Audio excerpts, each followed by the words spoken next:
Bapak, kami mengucap syukur Tuhan atas hari ini Tuhan, karena tidak ada selain dirimu Tuhan yang dapat menyelamatkan hidup kami Tuhan. Tiada lain, hanya Kau Tuhan yang dapat menebus setiap dosa kami, yang bisa mengisi kekosongan hati kami Tuhan. Hanya Kau saja Tuhan,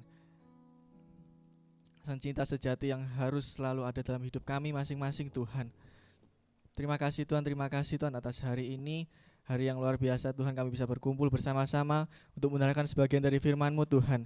Buka hati kami, buka telinga kami Tuhan, kiranya firman ini dapat tertanam dalam setiap hidup kami, jadi pedoman dalam setiap hidup kami Tuhan, sehingga anak-anak youth di tempat ini Tuhan semakin bertumbuh lagi Tuhan, dan mengenal apa mau rencana Tuhan dalam setiap hidup kami masing-masing. Terima kasih Tuhan. Dalam nama Tuhan Yesus, haleluya, amin. Shalom. Kurang semangat dong, shalom. Oh, haleluya. Ya, puji Tuhan teman-teman, kita bisa kumpul lagi. Kita udah masuk di bulan Agustus.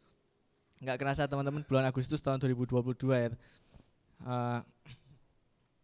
Saya bersyukur teman-teman bisa gabung di youth tempat ini. Puji Tuhan, kita youthnya ada jiwa-jiwa baru teman-teman. Saya bersyukur kita bisa bersama beribadah di tempat ini. Amin. Hari ini kita mau membahas satu tema teman-teman, yaitu faithfulness never fail. Bisa ulangi lagi, 1, 2, 3. Faithfulness never fails. Ya, artinya teman-teman, kesetiaan yang tidak pernah gagal. Kesetiaan yang tidak pernah gagal. Hari ini kita mau membahas bagaimana sih kesetiaan yang tidak pernah gagal itu. Sebelumnya saya mau membahas kenapa kok kesetiaan ini saya tulis faithfulness teman-teman.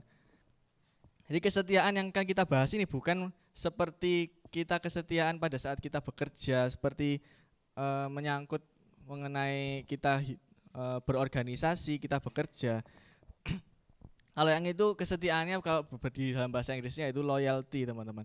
Tetapi kita mau membahas melalui arti kata ini yaitu faithfulness, di mana itu menyangkut sebuah keyakinan kita teman-teman.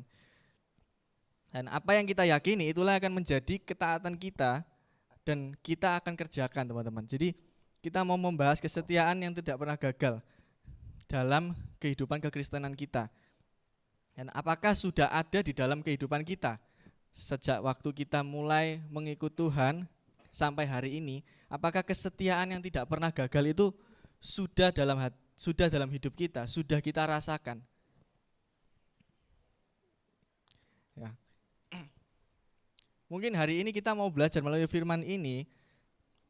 Bagi teman-teman yang mungkin sudah melayani Tuhan, sudah mengiring Tuhan, bisa saja waktu kita sudah melayani Tuhan, kita merasa sudah dekat dengan Tuhan, ternyata kita belum merasakan kesetiaan tersebut. Dan saya juga nggak ada orang yang bisa ngomong langsung mengklaim dirinya saya setia sama Tuhan. Tapi karena kesetiaan itu hanya bisa dilihat pada saat akhirnya teman-teman. Nggak bisa kita ngomong langsung setia. Hari ini saya ngomong setia karena banyak juga teman-teman, karena banyak pembicara hamba-hamba Tuhan pun di atas mimbar ini mungkin kelihatannya sudah setia, tetapi banyak kejadian banyak hamba-hamba Tuhan juga jatuh teman-teman. Jadi tidak ada yang bisa mengklaim bahwa dirinya itu sudah setia. Dan hari ini kita mau belajar di Faithfulness Never Fails ini, kita mau belajar dari satu kisah, yaitu kisah Hosea teman-teman. Kisah Hosea pasal 2 pasal 1 ayat 2 sebenarnya. Ya, kita baca ya sama-sama ya. Bergantian aja deh, saya dulu. Ya, saya baca ya. Ketika Tuhan mulai berbicara dengan perantaraan Hosea, berfirmanlah ia kepada Hosea, "Pergilah kawinilah seorang perempuan sundal dan peranakanlah anak-anak sundal, karena negeri ini bersundal hebat dengan membelakangi Tuhan." Nggak nyala ini. Ya.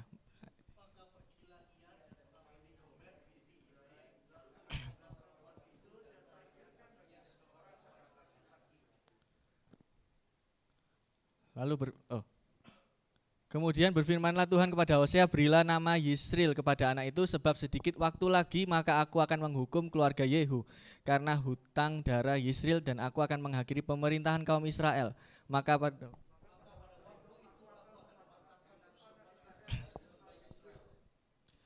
Lalu perempuan itu mengandung lagi dan melahirkan seorang anak perempuan. Berfirmanlah Tuhan kepada Hosea, berilah nama Lo-ruhama kepada anak itu, sebab aku tidak akan menyayangi lagi kaum Israel dan sama sekali tidak akan mengampuni mereka.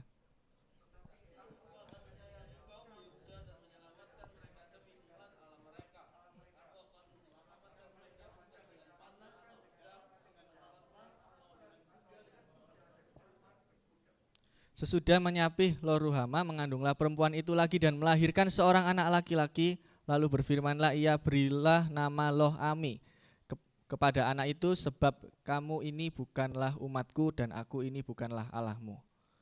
Amin teman-teman. Jadi kita mau membahas teman-teman, jadi dari kisah keluarga Hosea ini, kalau kita lihat di perikopnya itu ada sebagai gambaran Israel yang tidak setia pada saat itu teman-teman. Ya, kita mau melihat bahwa Hosea diperintahkan Tuhan untuk menikahi Gomer, yaitu dikatakan di sana adalah perempuan sundal teman-teman. Tetapi teman-teman, ada beberapa kajian teologi yang memberikan pendapatnya bahwa ada pada saat itu Gomer itu kemungkinan adalah perempuan yang belum berbuat sundal teman-teman. Jadi masih belum berbuat sundal. Dan banyak sekali dalam kekristenan banyak orang sering mempertanyakan hal ini. Karena kan tertulis di sana seorang nabi menikahi perempuan sundal. Dan banyak orang-orang berpikir bahwa kenapa kok Tuhan terlalu kompromi dengan dosa. Bisa-bisanya seorang nabi yang dipilih sama Tuhan bisa menikahi seorang wanita yang sundal. Dan tetapi dalam kajian teologi itu mengatakan Gomer belum menjadi perempuan sundal. Kalau saya melihat dari gambaran Israel yang tidak setia, begitupun juga kita melihat Israel itu adalah bangsa yang mungkin mulanya kelihatannya taat sama Tuhan. Awal-awalnya taat, belum melakukan hal yang jahat di mata Tuhan. Tetapi kan Allah itu maha tahu teman-teman. Allah tahu bahwa Gomer ini bakal berbuat sundal. Begitupun juga Israel yang awalnya kelihatannya bangsa umat pilihan Tuhan, kelihatannya taat sama Tuhan, lama-kelamaan ke depannya Tuhan pasti tahu kalau bangsa Israel pasti akan melakukan hal jahat dan menyakiti hati Tuhan.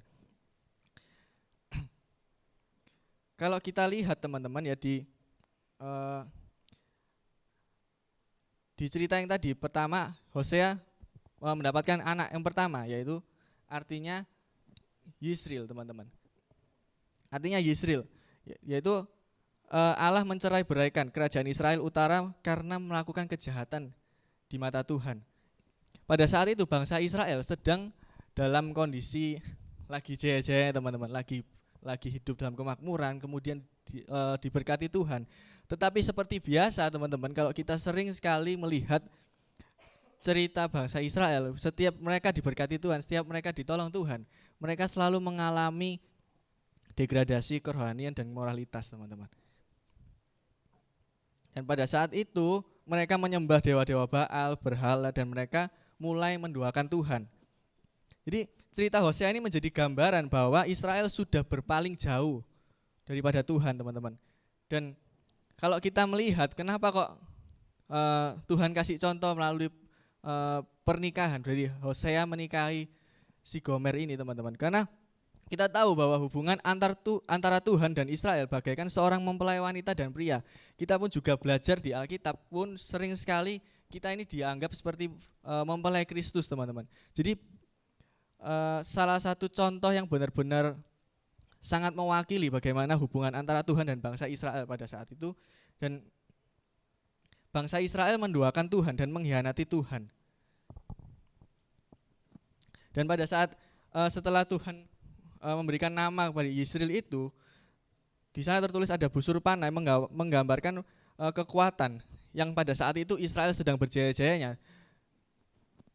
Dan Tuhan melalui anak yang pertama ini, melalui arti dari nama anak pertama ini, Tuhan ingin melumpuhkan setiap kekuatan bangsa Israel tersebut.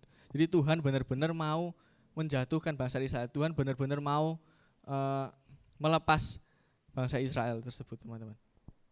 Dan kemudian anak yang kedua diberikan nama siapa tadi? Lo-ruhama. Lo-ruhama teman-teman. Yang artinya no mercy. Yaitu tidak ada belas kasihan dan tidak ada pengampunan, teman-teman. Dan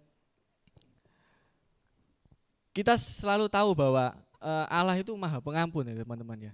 Lalu mengapa kok Allah berubah? Apakah kok tiba-tiba Allah memberikan arti nama ya Ruhama ini, artinya tidak ada belas kasihan, tidak ada pengampunan lagi buat bangsa Israel? Apakah bahwa Tuhan berubah sampai-sampai Tuhan gak mau mengampuni bangsa ini, teman-teman? Dan jadi kalau kita lihat bahwa yang Tuhan ingin melepaskan bangsa Israel itu ya Israel bagian utara, teman-teman, di mana Israel terbagi menjadi dua, di mana ada Israel utara dan Israel selatan, teman-teman, yaitu bangsa Yehuda. Tetapi Tuhan menyayangi bangsa Yehuda karena bangsa Yehuda selalu mentaati apa perintah Tuhan. Jadi simpel sekali, teman-teman, bahwa kalau kita mentaati apa kata Tuhan, Tuhan pasti akan selalu dalam hidup kita. Tetapi bangsa Israel utara, teman-teman, mereka melakukan hal yang jahat di mata Tuhan dan akhirnya Tuhan pergi dari mereka. Jadi bukan karena seakan-akan kita melihat bahwa kok Allah berubah, kok Tuhan berubah, kok Tuhan katanya Maha Pengampun. Bukan, teman-teman. Karena atas perbuatan mereka sendiri, mereka menduakan hati Tuhan dan mereka enggak mau mentaati apa kata Tuhan, dan akhirnya sudah menjadi satu konsekuensi bahwa Tuhan memberikan hukuman pada mereka. Jadi bukan karena Tuhan pelin-pelan, bukan karena Tuhan berubah dengan apa yang sudah Dia katakan, enggak, teman-teman. Karena memang Tuhan sudah katakan bahwa kalau kamu enggak taat, berarti Tuhan akan kasih hukuman, teman-teman. Kemudian anak yang ketiga, teman-teman, yaitu dikasih nama Lo-Ami, yang memiliki arti yaitu kamu bukan umatku. Dan apakah Tuhan pelin-pelan? Karena sampai yang anak yang ketiga, teman-teman, Tuhan benar-benar menganggap bahwa bangsa Israel utara itu dianggap kayak kamu itu bukan umatku lagi. Seperti kayak tidak diakui kembali, tidak diakui kembali sebagai umat pilihan. Jadi karena benar-benar sangat ironis, teman-teman, bahwa Israel yang dulunya benar-benar sering sekali melihat penyertaan Tuhan, sering sekali melihat bahwa Tuhan selalu menyertai mereka, tetapi mereka gagal mempertahankan apa yang sudah Tuhan kasih. Mereka gagal mempertahankan status ilahi yang Tuhan kasih, yaitu sebagai umat pilihan. Akhirnya Tuhan menolak mereka, Tuhan memutuskan perjanjian dengan bangsa Israel, dan akhirnya bangsa Israel gagal melihat rencana Tuhan. Jadi bukan karena Tuhan tiba-tiba mau memutuskan hubungan, bukan karena Tuhan tiba-tiba berubah nggak mau, Tuhan tiba-tiba berubah pikiran nggak mau meneruskan perjanjian dengan bangsa Israel, tetapi karena mereka sendiri, teman-teman, mereka sendiri hidup dalam dosa. Karena manusia jatuh dalam dosa dan akhirnya dosa membuat manusia gagal melihat rencana Tuhan. Jadi sering banget kalau kelihatannya kayak Tuhan gagal, tetapi padahal mereka sendiri yang gagal. Karena nggak ada yang namanya Tuhan pelin-pelan, nggak ada yang Tuhan berubah pikiran dan sebagainya. Tuhan tetap mengikuti apa menurut Dia katakan, teman-teman. Dan Israel gagal menjaga hal tersebut dan akhirnya mereka gagal melihat rencana Allah. Dan kalau kita lihat bahwa, teman-teman, di Lo-Ami ini juga dikatakan bahwa di beberapa ahli teologi mengatakan adalah anak hasil dari persundalan tersebut, bukan anak dari Hosea. Ada yang mengatakan seperti itu. Dan bayangkan bahwa setiap orang melihat Hosea, setiap orang yang melihat keluarga Hosea, mereka melihat betapa buruknya pengkhianatan Israel kepada Kristus, gitu. Dan benar loh, teman-teman, bayangkan aja kayak misalnya kita melihat Hosea sebagai nabi Tuhan, sebagai orang perantara Tuhan. Tiba-tiba secara langsung mereka pasti melihat keluarga Hosea, di mana sebagai contoh bahwa bangsa Israel yang menduakan hati Tuhan, teman-teman. Benar-benar ironis sekali bahwa seorang nabi yang menanggung aib begitu besar, tetapi Hosea lebih memilih untuk taat kepada apa kata Tuhan. Hosea yang menjadi nabi hanya sebagai perantara Tuhan, tetap mengikuti apa kata Tuhan. Dan dia tetap melakukan, dan dia tetap setia dan menunjukkan kebaikannya kepada si Gomer ini, teman-teman. Dan kalau kita melihat dari kata Hosea ini, teman-teman, juga memiliki arti keselamatan. Sama seperti nama Yesus, Yosua dan Yesua, teman-teman. Dan mengapa sih kok Tuhan sampai menyuruh Hosea untuk menikahi perempuan sundal itu?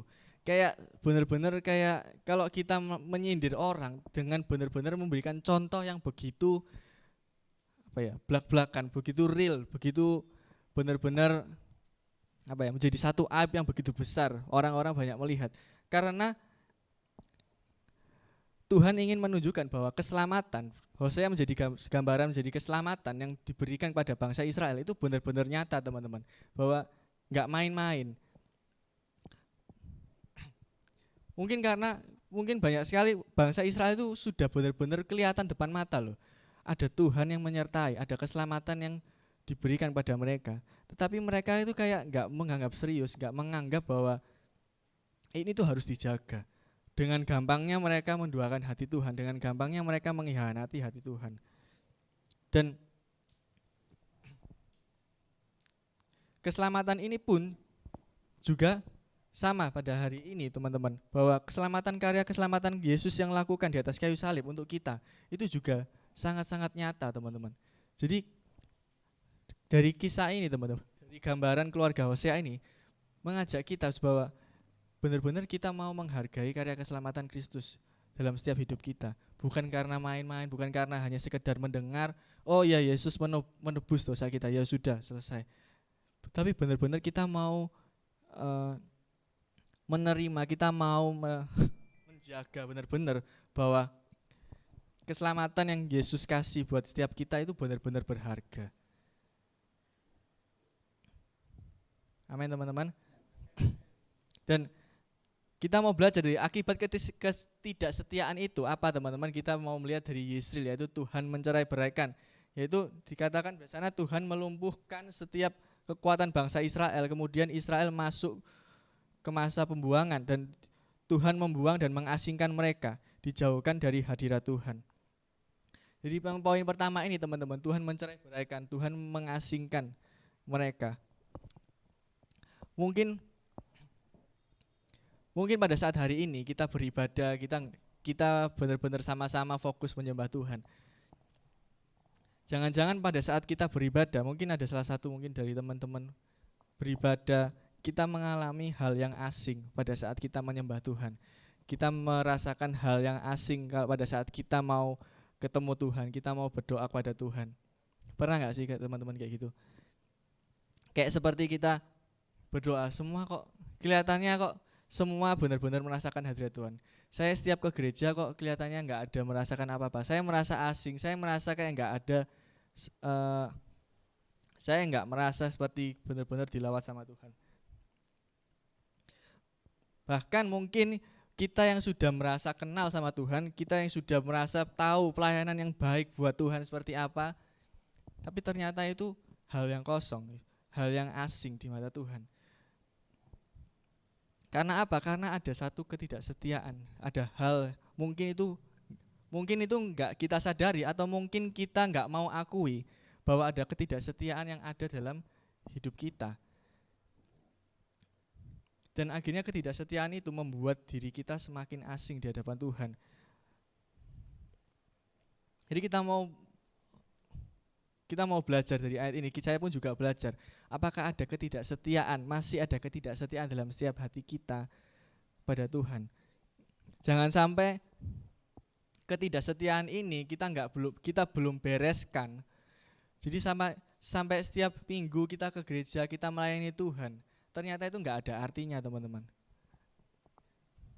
Oleh sebab itu melalui kebenaran firman ini kita mau sadar, yuk sama-sama, mungkin ada beberapa teman-teman yang mungkin masih hidup dalam dosa. Mungkin ada hal yang tidak setia kepada Tuhan.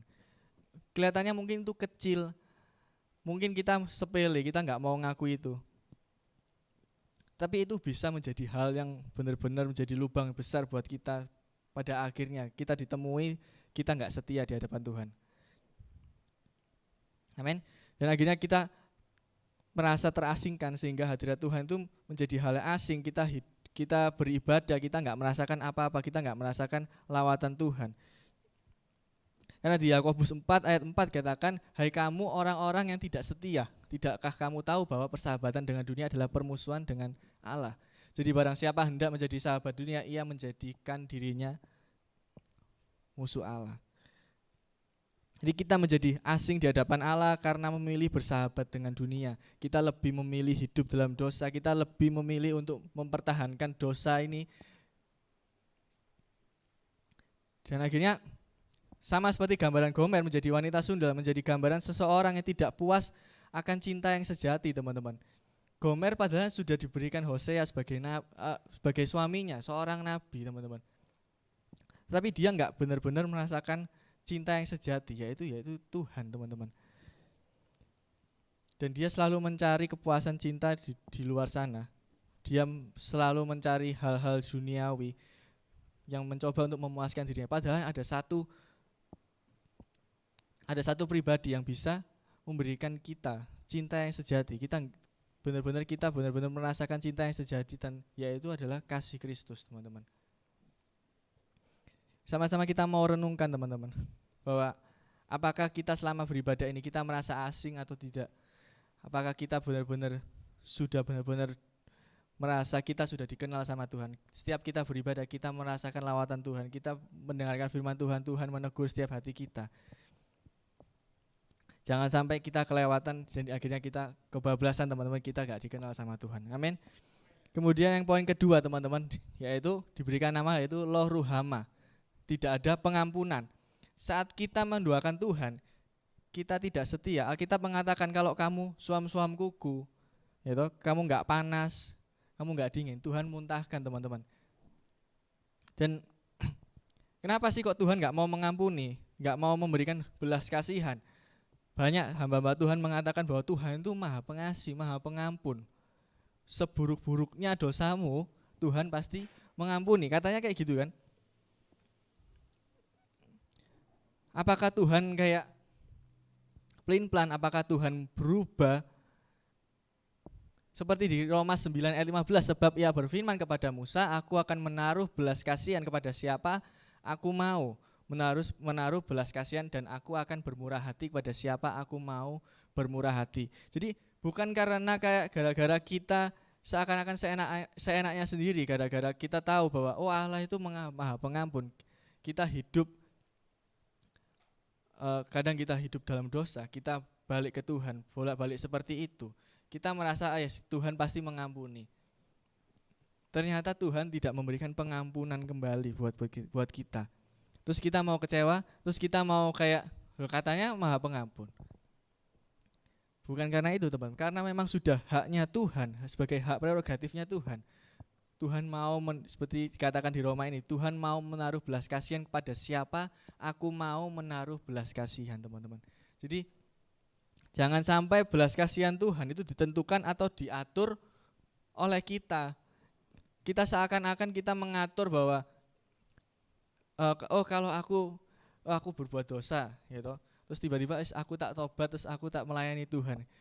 Tiba-tiba kita berpikiran Tuhan kasih belas kasihan.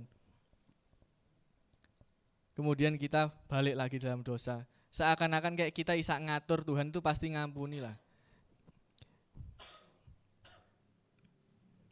Bukan seperti itu, teman-teman, karena belas kasihan Tuhan tidak ditentukan atau diatur oleh kita. Justru karena lambang ketidaksetiaan yang ada dalam diri kita itu yang membuat Tuhan terus melakukan apa yang Tuhan tetapkan, yaitu bahwa kita tidak setia, Tuhan tetap berikan hukuman. Tuhan tidak mau mengampuni kita kembali. Dan Tuhan tetap menyayangi kaum Yehuda. Justru Tuhan melepaskan Israel Utara karena bangsa Yehuda mereka tetap mentaati apa kata Tuhan. Mereka tetap taat kepada apa yang Tuhan katakan. Justru Israel Utara, seluruh rajanya melakukan hal yang jahat di mata Tuhan. Dan akhirnya Tuhan bilang tidak ada pengampunan kembali, teman-teman. Jadi terserah Tuhan, sesuai dengan hak prerogatif Tuhan. Tuhan mau memberikan kepada siapa, Tuhan mau bermurah hati kepada siapa, itu merupakan hak prerogatif Tuhan. Bukan karena faktor eksternal, bukan karena kita yang ingin ngatur-ngatur Tuhan, enggak, teman-teman. Jadi jangan sampai apa yang Tuhan kasih kesempatan buat kita buat berubah, Tuhan kasih kesempatan buat kita untuk bertobat, jangan sampai itu dibuat hal-hal main-main, teman-teman. Dan karena sangat bahaya sekali jika kita mendoakan hati Tuhan, akibatnya kita hidup dalam ketidaktenangan, teman-teman. Kita hidup enggak dalam kemurahan Tuhan, kita enggak hidup dalam naungannya Tuhan. Karena bayangin aja, teman-teman, kalau ya saya sering dengar kayak gitu, jadi ada orang yang hidup dalam dosa, dia hidup dalam kebingungan, dia nggak tenang, dia bingung akan masa depannya dan sebagainya. Tapi dia lebih memilih lari ke dunia, bukan lari ke Tuhan. Ya, kalian juga mungkin ada beberapa teman yang seperti itu, mungkin kalian kenal. Jadi sudah benar-benar Tuhan tuh kasih contoh yang banyak loh, teman-teman. Jadi alangkah baiknya kita mau menjaga hal ini benar-benar supaya tetap kemurahan Tuhan itu tetap ada dalam setiap hidup kita masing-masing. Amin. Kemudian poin yang ketiga, anak yang ketiga, teman-teman, dikasih nama Lo-ami, yaitu bukan umatku. Tidak diakui lagi. Israel Utara ditolak sama Tuhan. Sudah enggak diakui lagi sebagai umat pilihan Tuhan.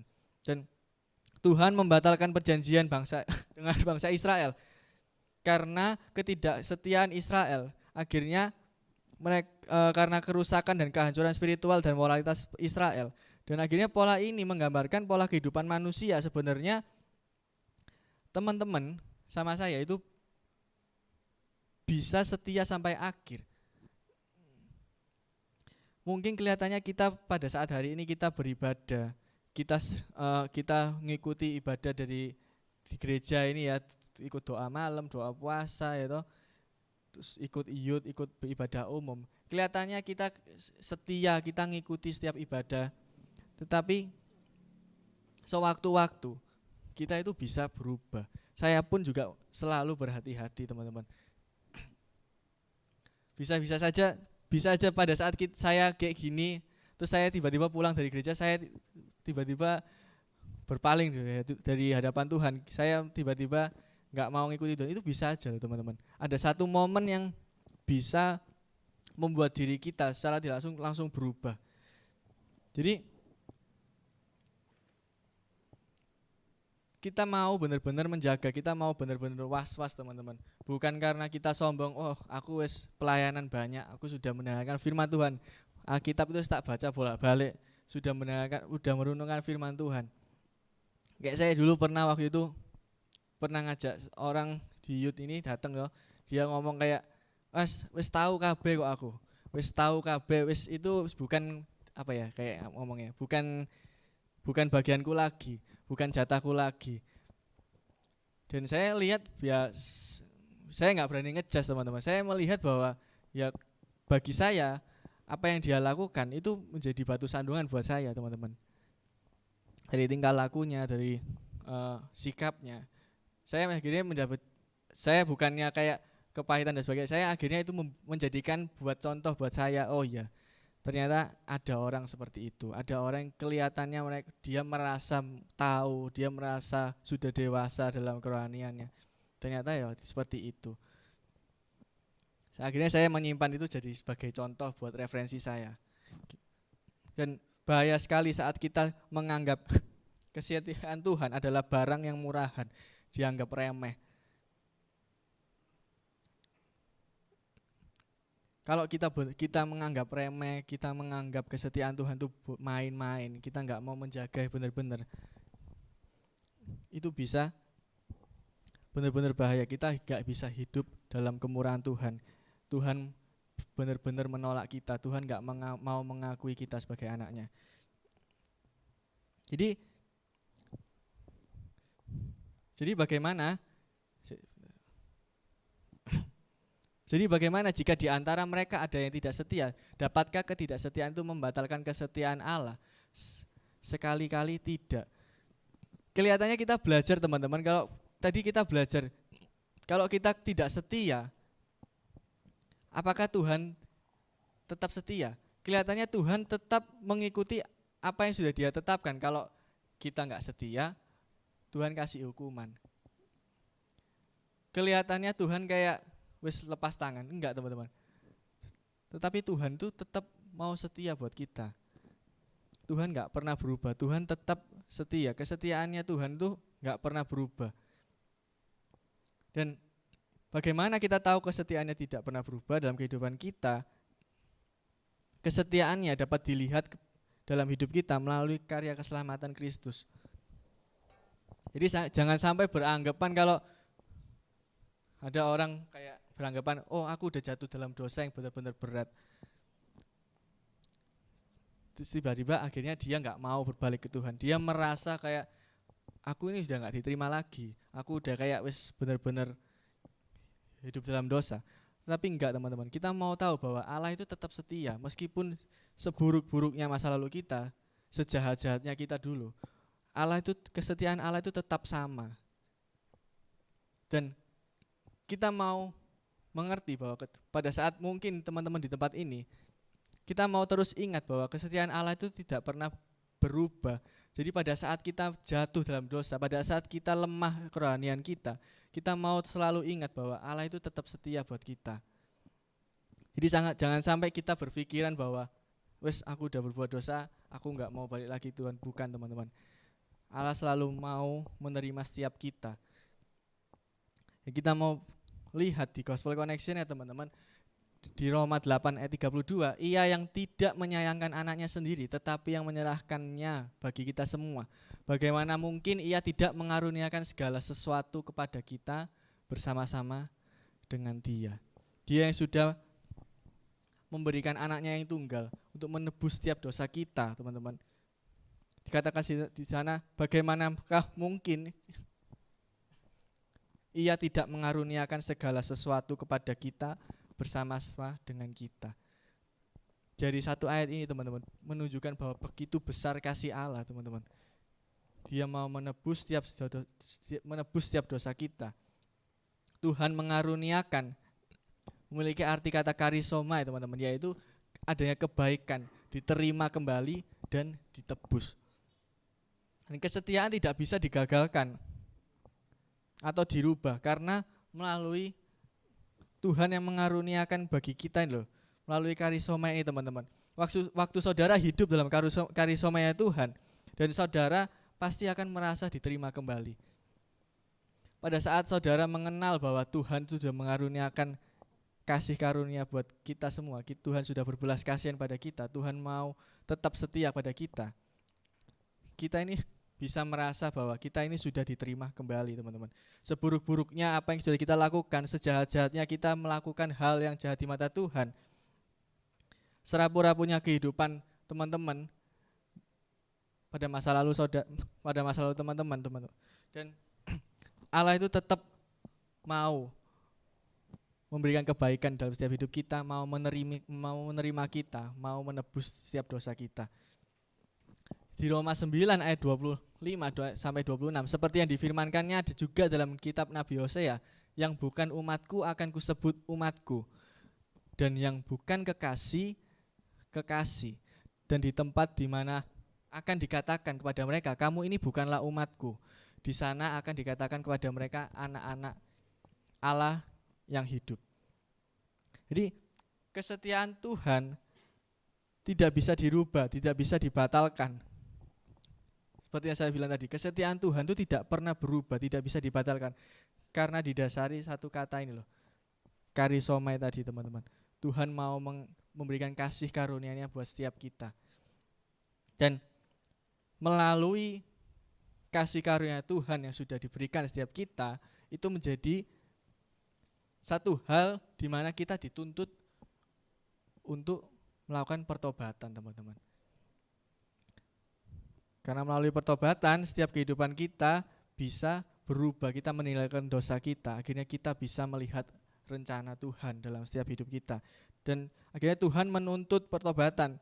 Sama seperti pada saat bangsa Israel, Tuhan menuntut pertobatan bangsa Israel. Tetapi Israel gak mau mentaati, gak mau nurut, teman-teman.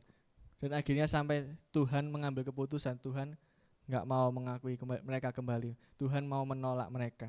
Dan pada saat kita mau menerima karisma-Nya Tuhan, dari kita yang mungkin diasingkan, teman-teman. Kita sebagai manusia biasa kita diasingkan, kita menjadi diterima, teman-teman.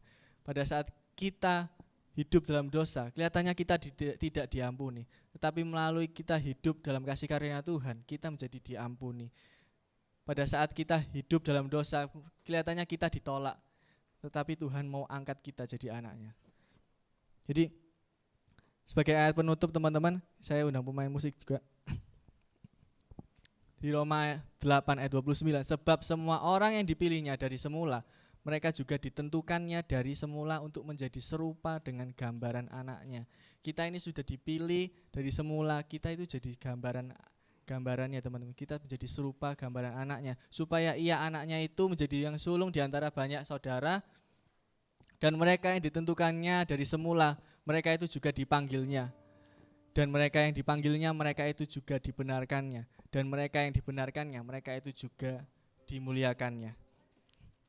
Pada saat kita merasakan bahwa kita ini sudah ditentukan oleh Allah, kita benar-benar merasa kita itu sudah dipanggil sama Tuhan. Pada saat kita dipanggil, kita hidup dalam status kita dibenarkan sama Tuhan, kita diampuni, Tuhan melupakan setiap dosa kita. Dan pada saat kita mau hidup dibenarkan sama Tuhan, kita hidup dimuliakan sama Tuhan. Amin, teman-teman.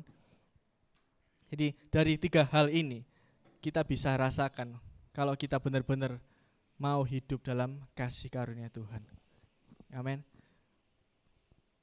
Kiranya firman ini, teman-teman, bisa menjadi pedoman buat teman-teman, buat saya juga. Karena kita nggak tahu ke depannya bagaimana kehidupan dunia semakin jahat, teman-teman. Tapi hanya satu yang bisa buat kita pegangan, teman-teman, yaitu Tuhan. Jadi buat pegangan dalam hidup kita supaya kita mau bisa setia sampai akhir hidup kita. Amin. Sama-sama kita bangkit berdiri.